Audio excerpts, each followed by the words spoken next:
dengan judul Hubungan Pengetahuan, Sikap, dan Pelatihan dengan Keterampilan Deteksi Dini Stunting oleh Kader Posyandu pada Balita di Wilayah Kerja UPTD Puskesmas Siku tahun 2024.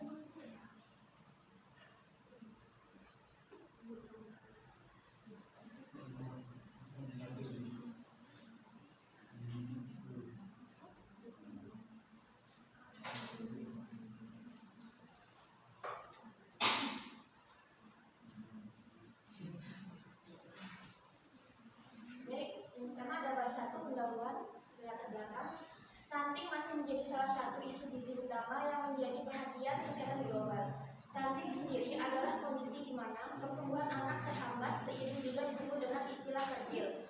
Pada balita, stunting terjadi ketika panjang atau tinggi badan balita tidak sesuai dengan usianya. Kondisi ini mencerminkan adanya malnutrisi kronis atau kekurangan gizi dalam jangka waktu lama yang terjadi pada 1000 ABK stunting. Stunting tidak hanya menyebabkan hambatan pertumbuhan fisik dan meningkatkan kerentanan terhadap penyakit, tetapi juga mengancam perkembangan kognitif yang akan berpengaruh pada tingkat kecerdasan saat ini dan produktivitas anak di masa dewasanya. Tingginya prevalensi stunting pada balita menjadi salah satu fokus masalah kesehatan yang harus segera diatasi pada seluruh dunia. Hal ini dikarenakan dapat mempengaruhi tumbuh kembang anak sehingga masa mendatang, yaitu pada saat remaja dan dewasa, yang akan menjadi generasi bangsa. Organisasi Kesehatan Dunia atau WHO tahun 2024 mengatakan bahwa pada tahun 2022 terdapat 22,3% atau sebanyak 148,1 juta angka kejadian stunting di dunia. Saat ini diperkirakan telah terjadi pada lebih dari 160 juta anak usia balita di seluruh dunia, dan jika tidak ditangani dengan baik, diperkirakan pada tahun 2025 akan ada penambahan 120 juta anak stunting di dunia. Di Indonesia, stunting masih menjadi masalah kesehatan yang belum sepenuhnya teratasi. Pada tahun 2022, prevalensi stunting terus mengalami penurunan.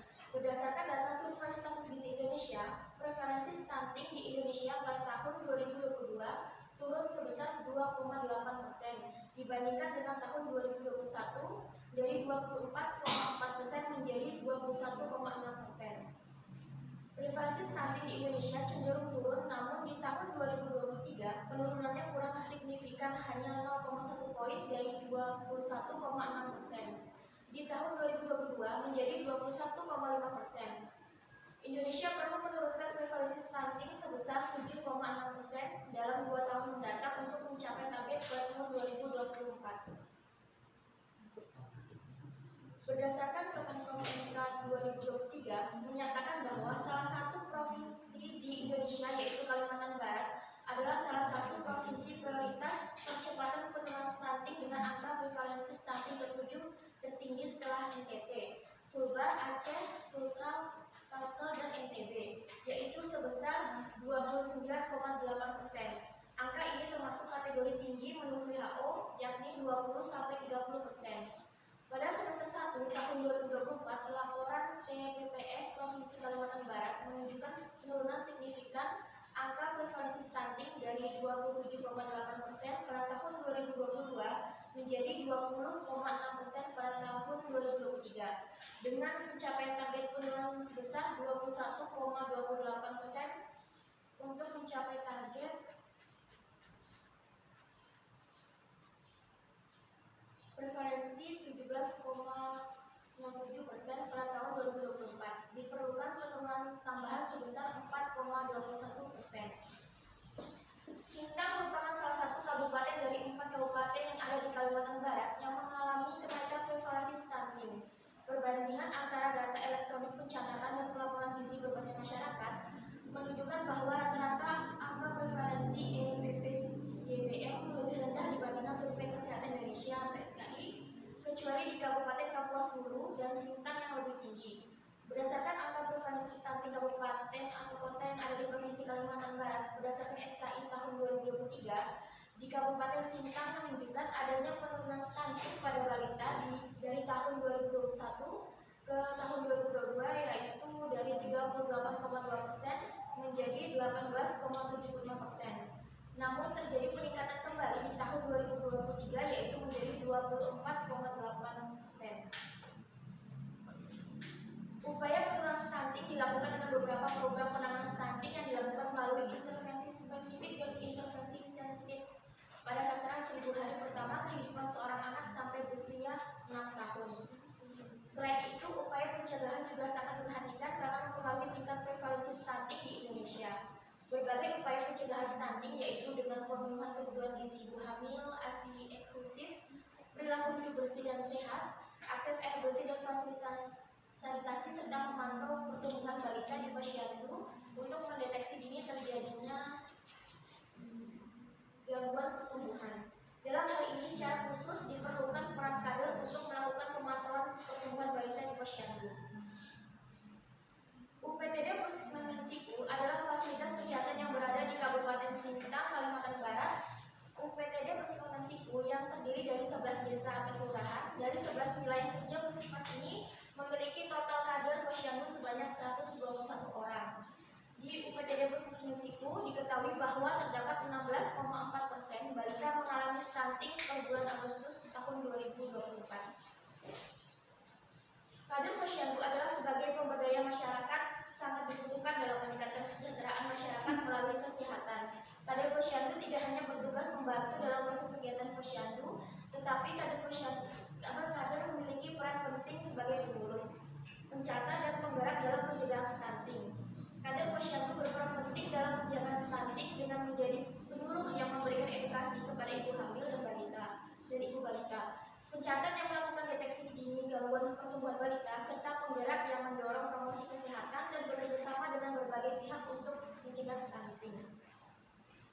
Beberapa penelitian terdahulu menyebutkan bahwa perilaku kader posyandu yang meliputi pengetahuan, sikap, dan keterampilan memiliki pengaruh terhadap deteksi dini stunting pada balita. Menjelaskan bahwa kegiatan yang dilakukan oleh para kader seperti memberi edukasi tentang stunting, melakukan pengukuran dan penimbangan pada balita untuk mendeteksi dini stunting, melakukan home visit, memberikan makanan tambahan dan vitamin pada ibu hamil dan balita. Dalam menjalankan perannya, kader posyandu juga mendapat dukungan baik dari tenaga kesehatan maupun aparat desa setempat. Namun dalam menjalankan perannya terdapat hambatan di mana masih kurangnya pengetahuan kader dan edukasi harus diberikan secara rutin. Sarana prasarana posyandu yang belum memadai, rendahnya partisipasi dan pengetahuan masyarakat dalam menyikapi suatu masalah, dan pendanaan pencegahan stunting yang tidak tepat. Ini tahun 2023 dalam penelitian juga menyatakan bahwa pengetahuan dan sikap yang dimiliki oleh kader posyandu dapat mempengaruhi keterampilan kader dalam melakukan deteksi dini stunting. Kader yang memiliki pengetahuan dan sikap rendah berisiko kurang terampil dalam melakukan deteksi dini stunting seperti pengukuran antropometri. Wahyuni menyatakan bahwa perlunya peningkatan pengetahuan dan sikap dengan diantaranya sosialisasi dan pendampingan hasil pelatihan kader posyandu secara berkala, terutama saat melaksanakan pengukuran antropometri dan pengisian di KMS sehingga meminimalisir kesalahan hasil ukur. Pernyataan beberapa peneliti terdahulu ini beresiko menimbulkan kesalahan-kesalahan yang dilakukan kader dalam deteksi dini stunting. Hal ini dapat berakibat pada angka stunting. Tidak hanya itu, kesalahan deteksi ini juga dapat berdampak pada balita, di mana apabila seharusnya balita tersebut stunting namun tidak terdeteksi stunting, maka balita tersebut tidak segera mendapatkan tindak lanjut terkait kondisinya. Kurangnya pengetahuan, sikap, dan keterampilan kader posyandu dapat dipengaruhi oleh pelatihan kader posyandu. Rasmita tahun 2023 menyebutkan pelatihan kader dapat meningkatkan kemampuan pengetahuan kader dalam mendeteksi dini kejadian stunting. Kader yang tidak pernah mengikuti pelatihan lebih cenderung tidak mampu melakukan deteksi dini stunting.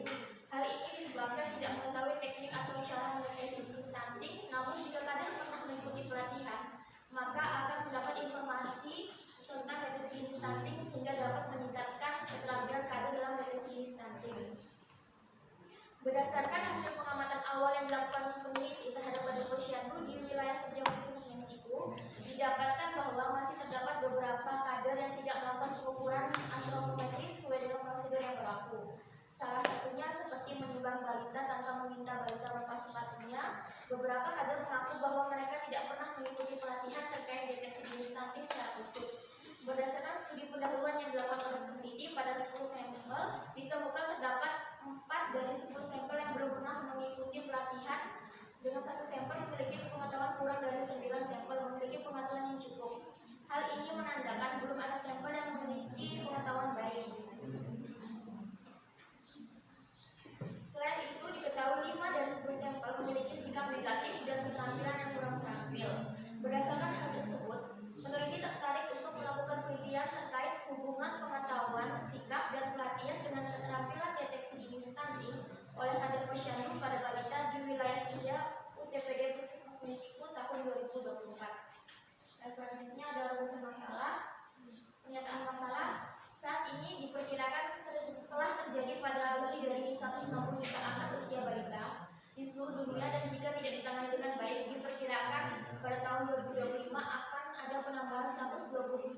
anak stunting di dunia.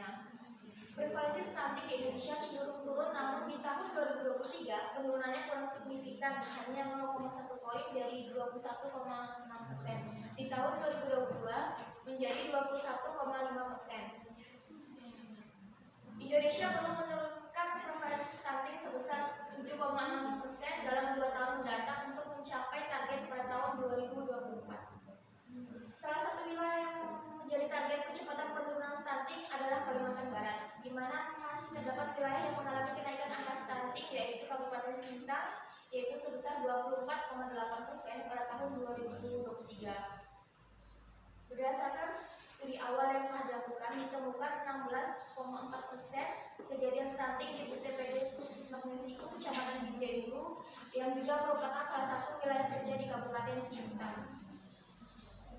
Di wilayah kerja Puskesmas Mensiko didapatkan bahwa masih terdapat beberapa kader yang tidak melakukan pengukuran antropometri sesuai dengan prosedur yang berlaku. Hal ini dikhawatirkan berdampak pada pendataan stunting balita di wilayah tersebut. Perilaku kader dalam deteksi dini stunting menentukan angka stunting. Selain itu dapat berpengaruh pada balita itu sendiri. Apabila terdapat balita stunting yang tidak terdata stunting akibat perilaku kader posyandu, maka balita tersebut tidak dapat segera dilakukan intervensi. Yang kedua adalah pertanyaan kalian. Berdasarkan uraian permasalahan di atas, didapatkan rumusan permasalahan dalam penelitian ini, yaitu apakah ada hubungan pengetahuan sikap dan pelatihan dan keterampilan deteksi dini stunting oleh kader posyandu pada balita di wilayah kerja UTPD Puskesmas Mensiko tahun 2024. Selanjutnya ada tujuan penelitian. Yang pertama, tujuan umum.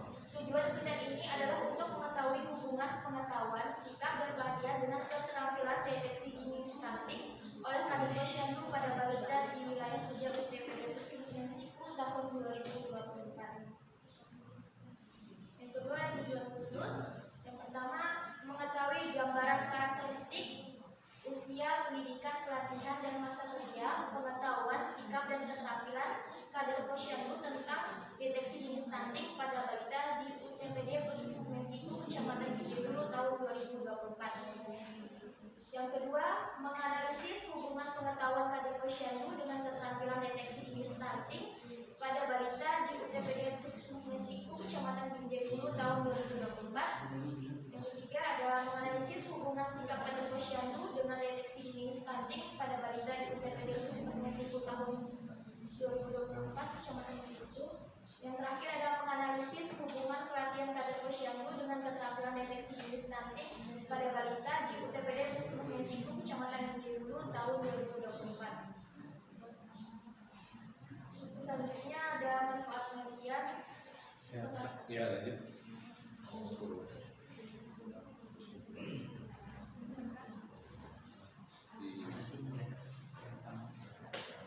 Di kerangka teori ya.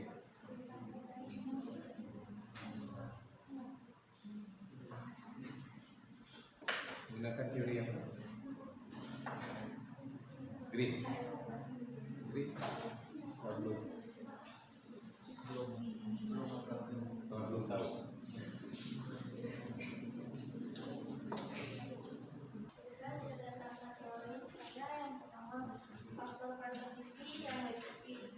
Pendidikan, pengetahuan, sikap, pekerjaan, dan prinsip. Yang faktor pendukung, pelatihan. Yang kedua, lamanya menjadi kader, masa kerja. Yang ketiga, sana prasana. Yang ketiga, faktor pendorong. Pertama, tenaga kesehatan. Kedua, tokoh masyarakat, dan partisipasi.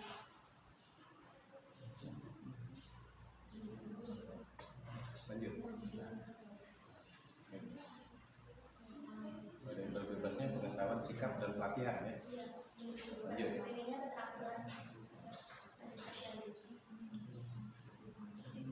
Sampelnya berapa? Populasinya?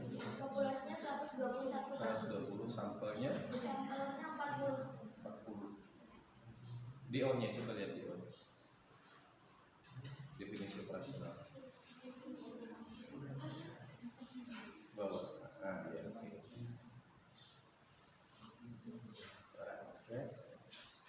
Terampil jika kurang terampil. Ya, pengetahuan baik.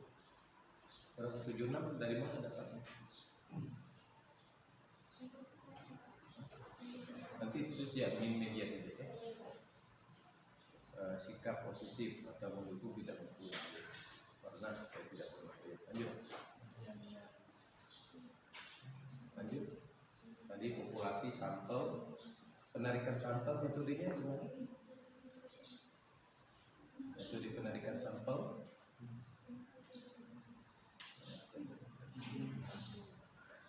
Simple random sampling ya. Ya lanjut. Ya, saya rasa yang lain sama ya. Ya,